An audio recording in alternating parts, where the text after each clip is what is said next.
அமெரிக்காவும் இந்தியாவும் ரெண்டும் ஒன்று சேராமல் இந்த லேண்டிங் ஒன்று நடந்தது.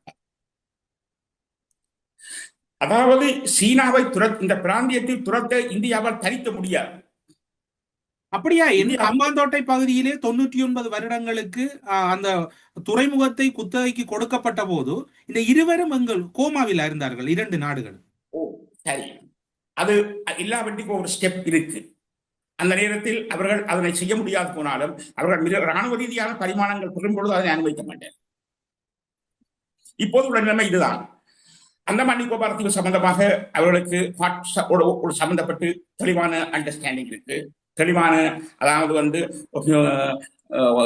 யுத்த விமானங்கள், கப்பல்கள், அவற்றுக்கான ஊட்டப்பொருட்கள் வழங்குவது சம்பந்தமாக இந்தியாவுக்கும் அமெரிக்காவுக்கும் ஜப்பானுக்கும் இடையே மிக தெளிவான உறவு இருக்கிறது. அதே போல இலங்கையில் லேண்ட் பண்ணுவதற்கு முதல் அமெரிக்காவும் இந்தியாவும் சேர்ந்துதான் இந்த லேண்டிங் செய்யுது. இதைத்தான் நாங்கள் எல்லோரும் கவனிக்க தவறுகிறோம். இவ்வாறு செய்ததன் மூலம் இலங்கை அரசாங்கத்துக்கு இந்த பிடரில் காட்டி சொல்லியிருக்கு, நினைச்சபடி எல்லாம் செய்ய இயலாது. சரியான, நீங்க ராஜபக்ச குடும்பத்துக்கு பிறகு நீங்கள் இன்னும் கூட சீனாவோட நீங்கள் பெருங்காதல் உறவு கொள்ளலாம், நாங்கள் அதை விடமாட்டோம் என்று தட்டி சொல்லுகின்ற வகையில தான் இது நடந்திருக்கு. ஏனென்றால் இந்தியா தட்டி சொல்ல முற்பட்டால் இந்திய எதிர்ப்புவாதம் சிங்கள மக்கள் மத்தியில் வலுவடைந்து இந்தியா தோல்வி.